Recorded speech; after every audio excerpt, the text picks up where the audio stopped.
Donc maintenant, je vais m'occuper de la mise en page des différents composants qu'il y a dans la carte. Avant d'aller plus loin, c'est-à-dire avant de m'attaquer au bouton là. Donc déjà, moi, ce que je vais vouloir faire, c'est mettre le composant du texte là à côté de la photo. Et pour voir exactement la délimitation des composants, je vais y rajouter un background color pour pouvoir faire cette mise en page. Donc déjà, je vais aller sur Feed Display Post. Donc c'est le conteneur qui m'intéresse car celui-là d'en haut, c'est tout ce qu'il y a derrière, comme on peut le voir. Donc ça m'intéresse pas. Donc ça, je désactive. C'est celui-là qui m'intéresse dans le conteneur. Donc non, parce que là on voit que tout le conteneur entre les cards, on voit le background color. Non, c'est la card qui m'intéresse. Elle est ici là. Voilà. Donc ça c'est la card. Donc ça c'est bon. Et dans la card, ce qui m'intéresse donc c'est le message. Et le message, comme on a pu le voir, il est pas dans un composant, lui. C'est vrai que lui, je l'ai pas mis dans un composant, je l'ai mis dans un paragraphe. Et j'aurais peut-être dû le mettre dans un composant comme les autres, donc voilà. Donc c'est le P qui m'intéresse. Le P est ici et c'est dans la carte. Donc c'est là où je vais mettre un background color. Alors, je vais voir ça. Background color, je vais y mettre aquamarine. Ouais, donc là, il a pris tous les P, donc c'est pas bon. On va y arriver. Donc là, je clique ici, je clique là. Donc c'est bien le P. Là, je clique ici. Ouais, d'accord. Bon. Alors, je vais aller d'abord sur photo, j'y verrai peut-être plus clair. Feed photo. Là, je vais y mettre un background color. Je vais y mettre à quoi? J'actualise. Ça ne marche pas, c'est normal parce que là, je suis sur IMG. Donc, il faut que j'utilise la classe générale. Alors, je vais mettre là, lui, CTRL V. Là, je fais CTRL C, CTRL V. Et là, je vais fermer. Alt G, les accolades. Maj Alt F, j'actualise et ça je le vire. C'est bon là? Ouais. Donc là on voit qu'actuellement la div photo prend tout ça. Voilà, c'est ça. Donc d'ailleurs ça je vais le virer là parce qu'on sait que c'est une photo. Ça fera ça au moins. Maj Alt F. Voilà. Donc après je vais faire la même chose pour le titre. Donc quand je dis le titre c'est le créateur du post. C'est dans Feed Identifier Creator. Donc là c'est le P, d'accord. Donc là, je prends la classe générale, CTRL C, CTRL V, les accolades. Je rajoute un background color. Je vais y mettre aquamarine. Voilà, donc je vais peut-être le foncer un peu parce que comme l'écriture c'est du white. Voilà, donc là c'est la div nom, prénom, date. Ça c'est la div de l'image. Je vais mettre aussi un background color sur celle du bouton. Donc là j'étais sur feed. Donc c'est sur cette div là que j'ai mis cette couleur là. Maintenant je vais sur button. Alors, ok, donc là je l'active. À quoi? Quelle couleur? Ouais, je vais changer la couleur là quand même. Je vais mettre un vert comme ça. Voilà, donc là, ça, tout ça c'est les boutons et ça c'est le texte. Donc le but ça va être de mettre ça à côté de ça. Donc Feed Display Post, c'est ici. Donc pour faire ça là, donc là j'ai ma photo de profil et là j'ai mon message. Si je veux mettre les deux côte à côte, il va falloir que je mette ces deux dans une div. Car après cette div, je vais pouvoir utiliser les flexbox et après je vais pouvoir en faire ce que je veux. Donc là je crée la div et ça va enfermer là le composant où il y a la photo plus ici là où il y a le message, CTRL V, Maj Alt F, voilà. Là je vais mettre un petit espace, c'est bon. Donc là la div bien sûr il faut que je lui mette une classe name, je supprime les accolades, donc je lui donner un nom, ça va être classes donc, et le nom de la classe ça va être photo message. Là je sélectionne, comme ça j'accéderai directement à cette zone là. Donc après je vais ouvrir son fichier CSS et on va voir ce que ça fait là de mettre dans une div le composant, la photo qui est ici là, et le paragraphe qu'il y a dessous là. Donc là le paragraphe, là il y a la photo. Donc je vais sur le fichier CSS, je descends, bon ça je le vire, Maj Alt F, voilà. Et là je mets ma nouvelle classe que je viens de créer là. Et là dedans je vais y mettre un display flex. Et là on voit le résultat. On voit que le composant photo et le paragraphe sont côte à côte. Donc là ça se voit un petit peu mieux là. Donc après je peux faire aussi les boutons. Donc les boutons c'est où? C'est dans Feed Button. Donc ça c'est le composant. C'est dans la classe ici. Donc là je vais faire un display flex aussi. Donc là j'ai un background color. Donc je vais rajouter un display flex. Donc on va voir ce que ça fait. Pour le moment ça fait rien. Par contre je vais faire un justify content flex hand. Ça veut dire que ça va aller tout à droite. Voilà. Bah, je vais changer la couleur parce que là elle est trop... voilà. Donc là ça c'est bon. Et là ici, là où il y a le nom, le prénom, tout ça, je vais faire une petite modif. Donc je vais sur feed identifier.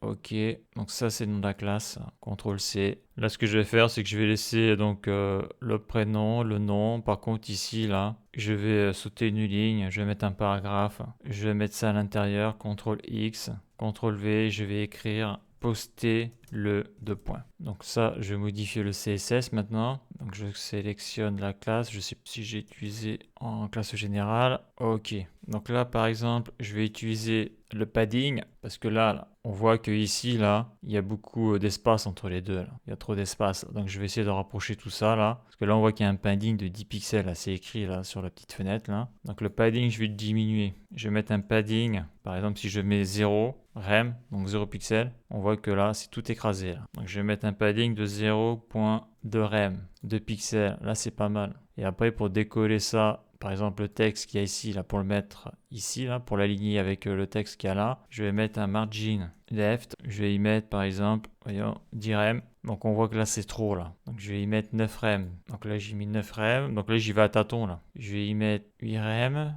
Ouais, quand même. 7 rem. Ouais, 7 rem, c'est pas mal, là. Alors c'est vrai que là, j'ai pas mis de padding. On voit que la photo colle. Mais lorsque je vais enlever les couleurs, ça devrait être plus joli. Et là, ce que je vais faire, là, c'est lui, là, le passer en font weight à bold. Donc, on sait que la classe est feed identifier creator et on sait qu'il y a 2 paragraphes. Donc, il faut que je récupère ce premier paragraphe-là. Donc, pas compliqué. Là, je sélectionne la classe, le P, CTRL-C, CTRL-V. Je vais utiliser la pseudo-classe NTH child, les accolades, et je vais faire un font weight à bold. Et donc là, il faut que je sélectionne le bon paragraphe. Donc si je mets un, ça prend qui?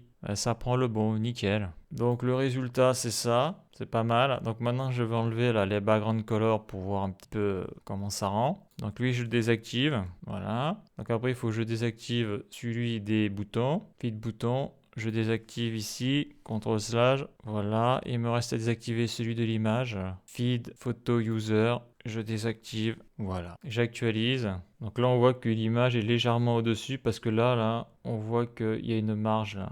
Il y a un margin de 10 pixels, là il n'y a pas de margin, ce qui fait qu'il y a un petit décalage, on le voit très bien là. Donc je vais essayer de descendre la photo là pour que ça soit au même niveau que le texte. Donc la photo, elle est où? Feed photo user, elle est là. Donc je vais mettre un margin de 1 rem. Ça devrait descendre un petit peu là. Ouais, ça descend. Ouais. Par contre, je vais faire un margin top de 1 rem. Voilà, c'est mieux là. Donc si je vais ici, est-ce que c'est aligné ça? Ouais, c'est aligné, hein. Ça a l'air d'être aligné là, la partie ici là avec la partie ici. En tout cas, on voit sur la fenêtre là qui a marqué margin 10 pixels, margin 10 pixels sur le haut, ouais. Ouais, quoique là j'ai un margin 10 pixels sur la gauche et j'ai un padding. Bon, ça a l'air d'être bon, même si on a un petit effet d'optique là, j'ai l'impression là. Si je actualise, ouais, non, c'est pas bon, ça colle ici, donc ça c'est pas bon du tout. Donc, je vais pas faire un margin top, je vais faire un margin, hein, parce que je veux pas que ça colle, parce que faut que ça respire un petit peu. Donc ça c'est déjà beaucoup mieux. Le souci maintenant c'est en haut, donc je retourne sur fil identifieur et là je vais mettre 8 rem. Pas bon, 9 rem. Voilà, là c'est mieux là. Donc je regarde un petit peu ce que ça dit là.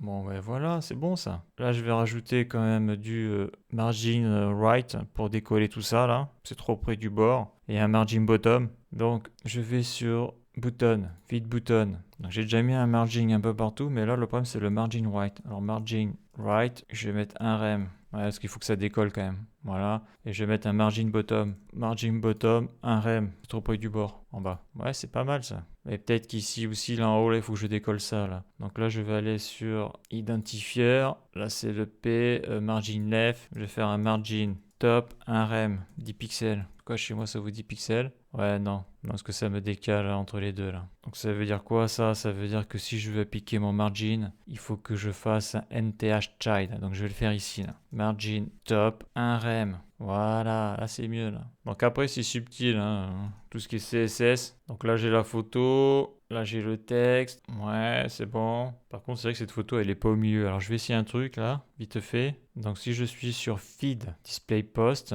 Donc là c'est la card. Voyons, je vais mettre un display flex. Qu'est-ce que ça fait? Ouais, ça fait ça. Créer un monstre. Et si je fais après un flex direction colon, ouais, ça fait rien du tout quoi. Ça renvoie à la position initiale. Donc après ici ça peut faire des trucs pour les items de la carte, mais bon ok, je désactive, ça sert à rien. Donc super, donc maintenant qu'est-ce que je vais faire? Je vais essayer de créer un nouveau compte pour envoyer un nouveau message. Donc je me déconnecte, créer un compte, donc test@test.com parce qu'il me semble que j'ai supprimé celui-là. Azert75, créer un compte. Donc test@test.com, Azert75, je me connecte, super. Donc modifier, je vais l'appeler, le nom ça va être Do, le prénom c'est John, donc ça c'est un truc américain, hein. C'est l'équivalent de de Martin ou de Dupont. Allez, on va dire que c'est un vieux, il a plus de 40 ans. Profession, aspirant, développeur web.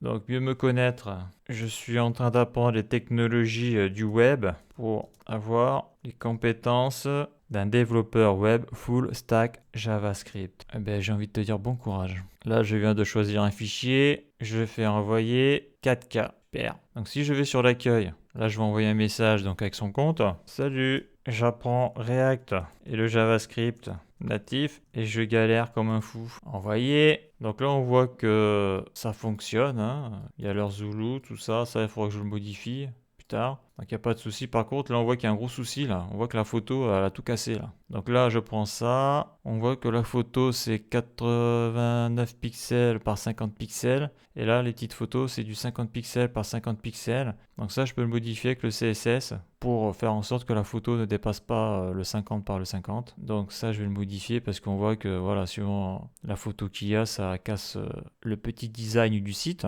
Donc là je vais aller sur photo, donc feed photo user ici. Donc là la photo, là je vais l'actualiser, c'est bon, elle est là. Donc on voit que la photo elle est trop grande, elle casse tout là. Donc j'avais mis une hauteur de 5 rem, donc je vais mettre une width de 5 rem, donc 50 pixels. Donc là le souci c'est que la photo est déformée. Donc il faut savoir que en CSS il y a une propriété pour garder le bon ratio de la photo même lorsque tu la réduis. Donc à noter que pour la trouver j'ai galéré parce que je m'en souvenais plus du nom. Donc quand tu cherches les propriétés CSS, hein, tu as le site W3 School, tu as les CSS Properties et là tu vois ici là, il y a toutes les propriétés CSS et il y en a un paquet, hein. Il y en a plus d'une centaine, je sais pas combien il y en a, il faut les compter. Et dans toutes ces propriétés là, donc il faut les connaître, hein.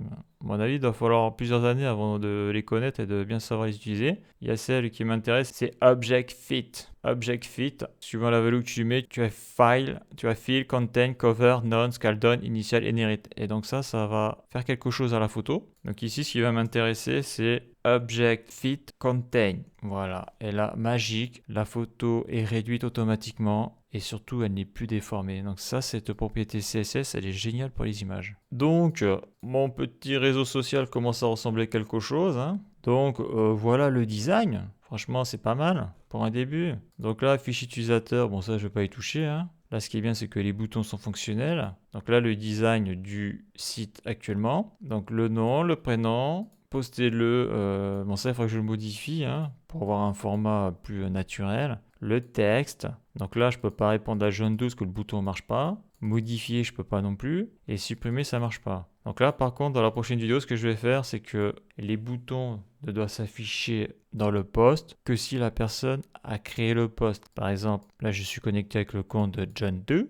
John Doe ne peut pas modifier ou supprimer le message qu'a créé test02. Donc ça, il va falloir que je fasse ça. C'est-à-dire que là, comme je suis connecté avec John Doe, tous les autres boutons doivent disparaître, sauf là où il a créé le message.